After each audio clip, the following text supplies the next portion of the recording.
Hello friends, कैसे हैं आप लोग। मैं आपका दोस्त आरएस के एक बार फिर से स्वागत करता हूं आपके अपने YouTube channel play with coding में। फ्रेंड्स, मैंने बहुत दिनों से देख रहा था कि बहुत सारे हमारे दोस्त, बहुत सारे हमारे व्यूअर कमेंट सेक्शन में एक ही कमेंट कर रहे थे लोकेशन के बारे में। जैसे कि डेलॉयट यूएसआई के बारे में आपको पता है कि यहाँ पे पहले 4 लोकेशन था, अब यहाँ पे 3 लोकेशन और यहाँ पे न्यू ऐड हुआ है। तो कौन सा लोकेशन बेटर रहेगा।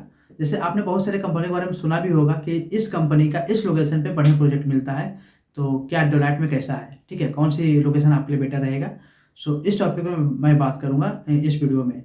मैं उम्मीद करता हूं कि आपने मेरे चैनल को सब्सक्राइब कर दिया होगा। Let's start this video.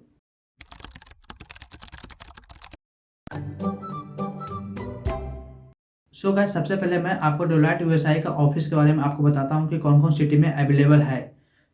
पहले क्या था कि डेलॉयट यूएसआई का office all over India 4 city में था, जो हैदराबाद, बेंगलोर, गुड़गांव और पुणे लोकेशन पे था, ठीक है। यहाँ पे 3 और लोकेशन ऐड हुआ है, कोलकाता, चेन्नई और मुंबई, ठीक है।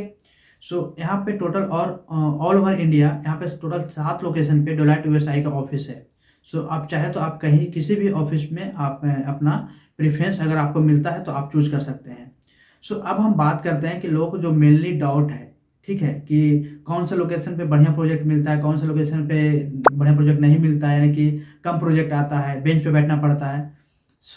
जहाँ तक मैंने अभी एक्सपीरियंस किया है, लगभग डेलॉयट में मुझे लगभग अराउंड 4 से 5 मंथ होने वाला है, ठीक है।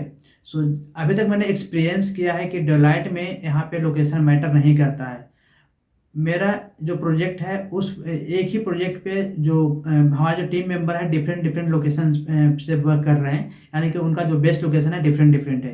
किन्हीं का गुड़गांव है, किन्हीं का हैदराबाद है, किन्हीं का पुणे है, किन्हीं का चेन्नई है, किन्हीं कोलकाता है, कोई ऑन साइट भी है, यानी कि यूएस में भी है, ठीक है। यहाँ पे डेलॉयट में मैंने एक चीज़ देखा है कि ये चीज़ अच्छी भी चीज़ है कि यहाँ पे जैसे होता ना कि एक प्रोजेक्ट में पूरा टीम मेंबर एक ही लोकेशन पर होना चाहिए, ऐसा डेलॉयट में नहीं है, ठीक है। आप एक प्रोजेक्ट पे हैं, ठीक है, तो आप इट में भी ऐसा भी हो सकता है कि कुछ मेंबर जो हैं पुणे लोकेशन पे भी होंगे, कुछ हैदराबाद लोकेशन से होंगे, कुछ गुड़गांव लोकेशन से होंगे, कुछ चेन्नई लोकेशन से होंगे, कुछ कोलकाता लोकेशन से होंगे, कुछ ऑन साइट भी होंगे। डेलॉयट यूएसआई का जो मेन जो प्रोजेक्ट होता है वो यूएस बेस्ड होता है, यानी कि जो मैक्सिमम जो प्रोजेक्ट होता है वो यूएस का प्रोजेक्ट होता है। उसको जो हम लोग मतलब जो इंडियन पीपल होते हैं वो करते हैं, ठीक है। कुछ इंडियन पीपल उसमें होते हैं, कुछ जो यूएस के लोग होते हैं, कुछ इंडियन पीपल भी होते हैं जो कि मतलब यूएस में जाकर सेटल हो गए, मतलब उनको यूएस में मतलब बुला लिया गया ऑन साइट, जिसको हम बोलते हैं कि ऑन साइट से आप वो काम कर रहे हैं। तो इस प्रकार से प्रोजेक्ट मिलता है। यहाँ पे मैं आपको एक चीज़ क्लियर कर देना चाहता हूँ कि डेलॉयट में लोकेशन मैटर नहीं करता है कि आप किस लोकेशन पे हैं। आप किसी भी लोकेशन पे हैं, उससे फर्क नहीं पड़ता है। तो ऐसा नहीं है कि मतलब कि एक प्रोजेक्ट पे जो जितना भी मेंबर है एक ही लोकेशन पे होंगे, ऐसा नहीं डेलॉयट में है। ये चीज़ मुझे सबसे बेटर लगा है कि जैसे जिनको जैसे जो चीज़ एरिया पास लगता है, जैसे मैं बिहार से हूँ, तो मेरे लिए गुड़गांव हो गया या फिर कोलकाता पास में है, तो मैं चाहूँ तो इस लोकेशन पे भी मैं ले सकता हूँ, यानी कि मैं अपना प्रेफरेंस दे सकता हूँ। तो आपके प्रेफरेंस पे डिपेंड करता है। ये बिल्कुल भी नहीं है कि आप कोलकाता चूज कर लेंगे तो आप बेंच पे आप बैठे रहेंगे, ऐसा नहीं है। यहाँ पे डेलॉयट आप जानते हैं कि मतलब ये आपको जो सैलरी है और कंपनी की तुलना में आपको ज़्यादा प्रोवाइड करता है। तो ऐसा नहीं है कि आपको बेंच पे बैठा के आपको सैलरी यहाँ पे आपको मिलेगा।